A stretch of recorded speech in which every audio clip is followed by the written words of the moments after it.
Welcome to the best of September edition of Beyond Coaching. Over the past month, we've had some great conversations about leadership, culture, and the future of coaching. Today, we're bringing you the highlights from Mitch Hull, Jamy Bechler, and Jim McNeil, part one. So let's dive in first with Mitch Hull. In this first clip with Mitch Hull of the 3D Institute, we dive into youth sports, parents, and the bigger picture and how we can build a healthier sports environment. He shares a unique perspective that flips the common narrative on its head that parents are the problem. Are parents the problem, or are they just a symptom of something deeper in our culture? And so what we need to start with is I don't say we start with the parents, because I think we have to start with our own programs, with our own coaches. I'll go one step higher, because I usually ask athletic directors this question. And I asked them this: first of all, are parents the disease, or are they the symptom? Now, to figure that out, I ask the AD, I want you to think of the program at your school, the sport that's got the best culture. I don't want you to tell me it, just think which one's got the best culture. So you got it? Now I'm going to ask you this question: how many parent problems do you have with that sport? Most of them go, I don't have any, or hardly any. So, okay, are parents the disease, or are they the symptom? Most of the time, they're the symptom, because you start your club season, and you have your parent meeting. I'm going to ask you, how many parents do you think are sitting there going, okay, how can I undermine this coach in my child's experience? No. There are some that are the disease. Most of them are a symptom of something. Right? And so let's start with this.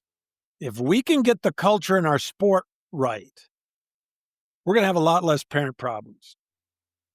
That doesn't mean we don't have a responsibility to help parents as well. In fact, if everybody out there that's listening to this, I want you to do this. First of all, raise your hand if you're a parent. Now I want you to keep your hand up when you left the hospital, you got the manual on how to raise your kids. I'm still looking for the manual. Right? Parents need help too. They're on this journey with their child. So what can we do about this? Well, there's multiple facets. The first is our own, as a responsibility as a coach.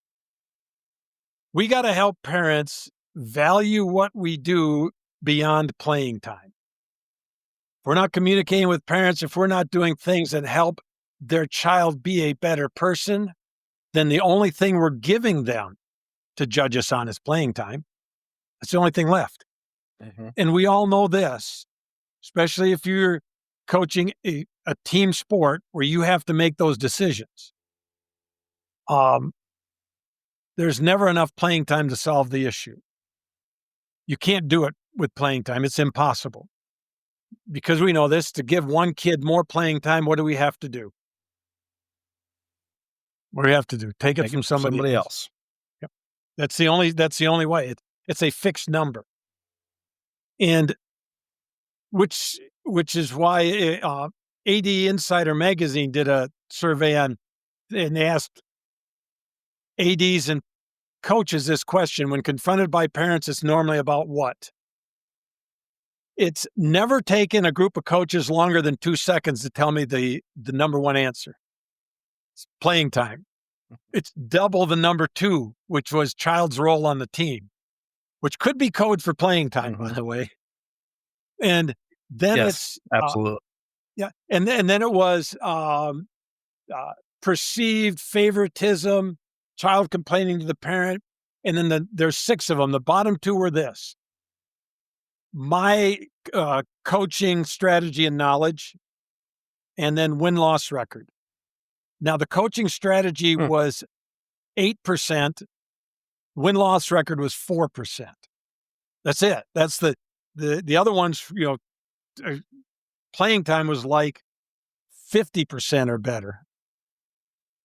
So the key here is this was an aha for me to understand what was what's the case.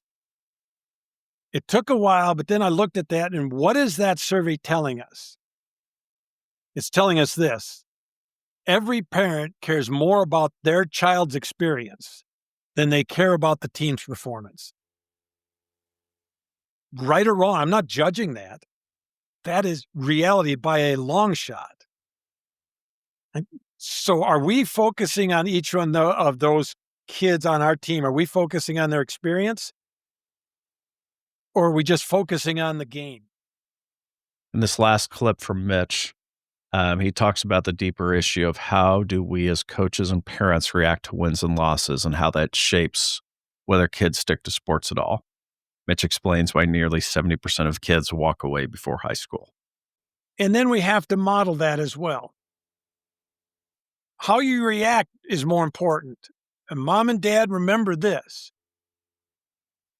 You need to react with your son or daughter the same way when they win or they lose. Not what you say, how you react. Because if I'm storming around and upset, if my 9-year-old who is ahead in a match, it's 8-0, and he got pinned or she got pinned in the third period, and I'm all storming around, how could you do that? All the, this kind of stuff. You're now telling your child that they're more important to you when you win than when they lose. Even if you don't say those words, if you just kind of walk out and roll your eyes, what message are you sending? That's why 70% of kids before 12 will quit sport before they get to high school, because it's not fun anymore. They may enjoy doing the sport, but it's not fun because of how mom and dad responds to what I do. They don't need it. Listen, kids don't need more pressure to win. They need tools on how to handle the stress that we talked about before. And then they need to know that mom and dad love me, period. Not more if I win. They just love me, period. You can do that. And there's almost no sport that you can get your child that they wouldn't want to try if they wanted to do it, because they're not afraid of how mom and dad are going to respond. Next up is Jamy Bechler, former coach, athletic director, consultant, and now leadership speaker.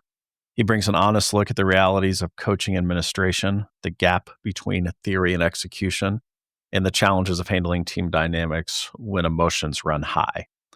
Everyone has clean answers until the day starts. In this first clip, Jamy talks about why leadership is simple in theory, but very difficult in reality.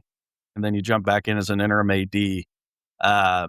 Curious, share what you learned from that experience after being out of it for a while. It's a great reminder that we can have all this theory and it may be absolutely correct, but we forget that the human element, we forget that sometimes, we're having to juggle a lot of balls. So I go and speak all the time to coaches, athletic departments, and I'll tell them maybe, hey, this is what you should say to a parent. This is what you should say to a disgruntled player or an athlete. This is what you should say to coaches who are having issues. And all those things are great, but oftentimes they're very isolated. They're in a bubble. They're in a silo. If all else is great in your life, this is what you can say. Well, oftentimes we rarely get this ideal condition or the ideal situation. We may be talking with the president, hang up the phone, talk to a coach, hang up the phone, have 2 kids waiting to come in your office. And all that stuff is things that I've known for the last few years, but you almost forget how real it is. And so it was great to be boots on the ground the last few months and really just serve as a reminder. Almost, you walk a mile in the coach's shoes, walk a mile in the AD's shoes again. Even though I'd been in those roles before, you kind of forget that, going from school to school to school and just being a hired gun and being a mercenary and just coming in and, giving them 3 or 4 hours of great stuff, your best, the greatest hits. And you kind of forget that, it's simple.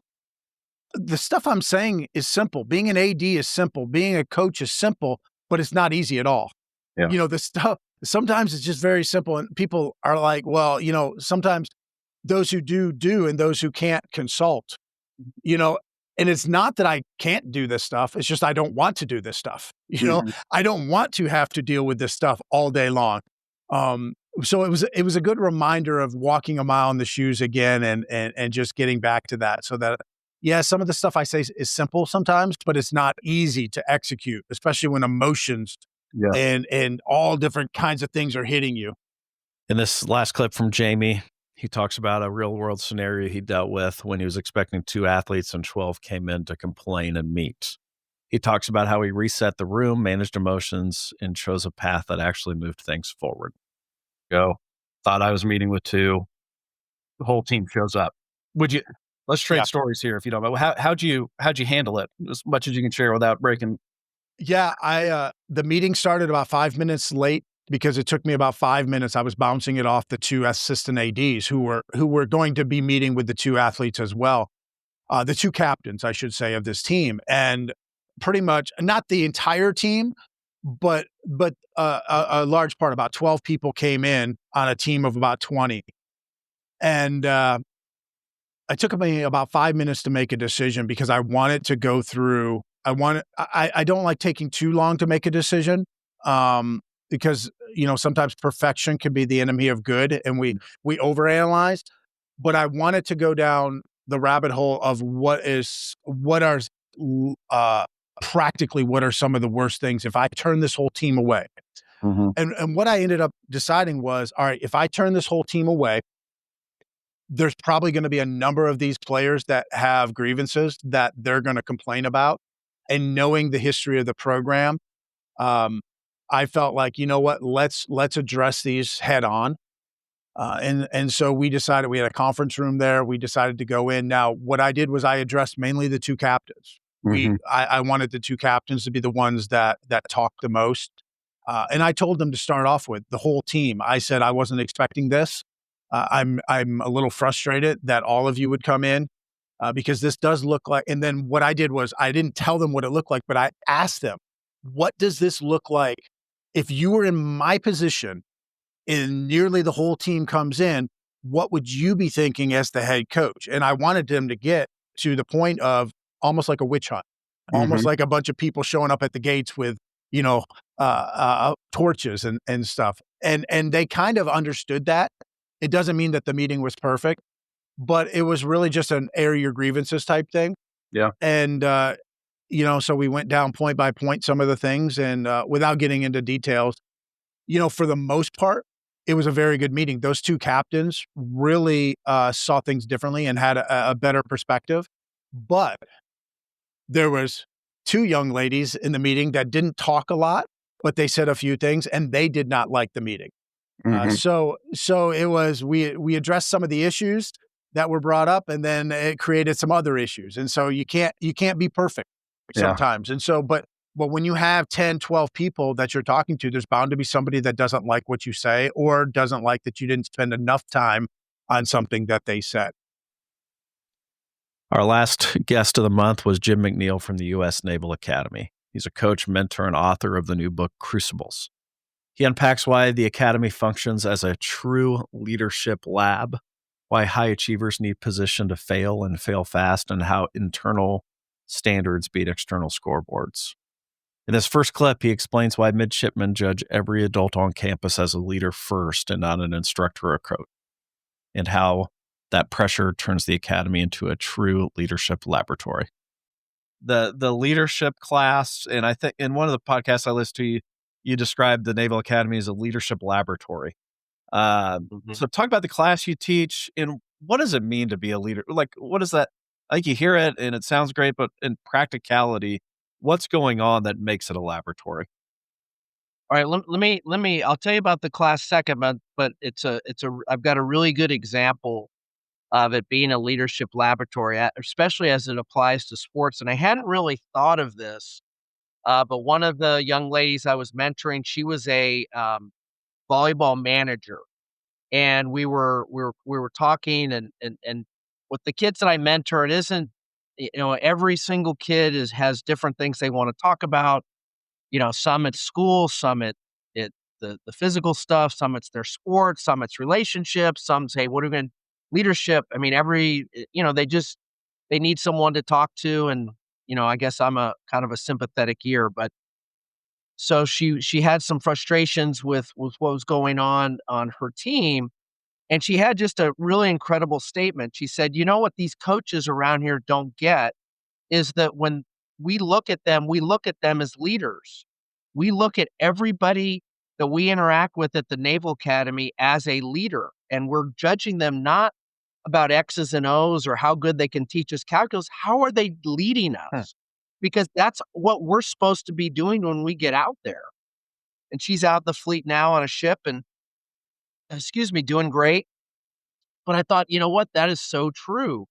And that's why this is a leadership laboratory. So it doesn't matter the other things that people are doing or the success they have in their particular area. Are you demonstrating good leadership for these midshipmen?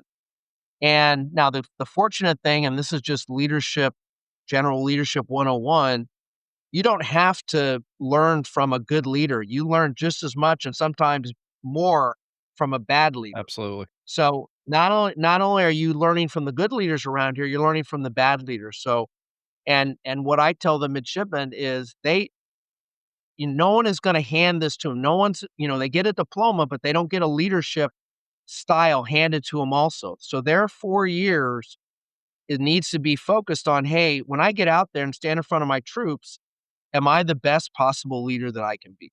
That is got to be their goal and their focus. And yeah, grades and sports and all this, extracurriculars and all these other things. But when the rubber hits the road, the whole reason they have this school and us taxpayers pay for it is so that they can be successful when they get to the fleet. In this second clip from Jim McNeil, he talks about how high achievers hate failing and lays out why the academy is designed to make them feel safely, own it, learn fast, and move on so they're prepared when the stakes are real high. Because in your book, you talk about the experience and the whole first year is designed for them to fail, it seems like, so in a lot of ways. Yeah, and you're right. It's an interesting paradigm because you say, hey, we're going to take very, very high achieving high school students, the best of the best, and put them in a situation where we're going to cause them to fail. And I think probably the most common thing now, luckily for me, this wasn't me. I wasn't, didn't have a 4.0 in high school and wasn't top of my class and barely made the top 10%. But there's a lot of people that, hey, I was the team captain of this and I was president of this and I was salutatorian of this. And then I get here, well, so is everyone else. And then I get something thrown at me and I'm not able to handle it very well and I do fail. So how do I rally past that? And the way that first of all, you have to give the kids permission to fail. Okay, if someone goes through this entire experience, this crucible, free plug for the book, this entire crucible of the Naval Academy and doesn't fail, then they haven't done it correctly because this is designed for you to fail. And failing here is not going to get someone killed. Failing here is not going to get a piece of equipment damaged. Failing here is not going to lose a battle that may affect something, for our national security. Failing here is a way to learn how to fail. Why did I fail? How do I get better so I don't fail when it really matters? Right? Hey, if you, if you bust on a coverage in practice, I want you to bust. If you don't understand the coverage, let's figure it out in practice. I don't want that to happen in the championship game. And that's exactly, so it's okay to fail during practice. I just want you to fail in the game. And that's really what this is. This is practice. We want to make sure they're ready to go for the game. So, but it's a really tough thing for high achievers to really kind of internalize that that's okay. In fact, we had an officer that coached with us several years ago with Sprint who had never failed. He was just an incredible, guy with respect to, academics and physical stuff but then got into coaching and was not successful and just didn't know how to handle it. And I've kind of felt bad for him because either the Naval Academy just didn't challenge you enough, or you didn't challenge yourself enough to get into a situation where you learned how to fail, because he didn't have a great experience coaching because he never learned how to fail. Hey, when you fail, what does that mean? Well, you got to get internal, self-assess, right? Self-reflect. I need to take responsibility for it, right? Hey, how come we got shut out in a championship game? Oh, kids didn't execute. That's your job. Your job as a coach is to have the kids execute. That is the job. So that could have been a great life lesson for him, but it wasn't. And so I want to make sure that the kids that I mentor don't get to be in that scenario. I want them to understand, hey, it's okay. But I think it starts with, it's okay to fail. You're supposed to fail. Well, Silicon Valley, fail. But what do they say in Silicon Valley? Fail quickly, right? Fail fast. Fail fast. It's okay to fail, but fail fast and move on. Yeah. And that's what needs to happen. Thank you for listening to another episode of Beyond Coaching. Beyond Coaching is a podcast developed and produced by the Impactful Coaching Project with the support of Friends University. The Impactful Coaching Project seeks to develop coaches that coach the whole person and is the thought leader in coaching the 21st century athlete. The Impactful Coaching Project produces training, information, and research to help coaches improve. To see more information, go to impactfulcoachingproject.substack.com. Thank you.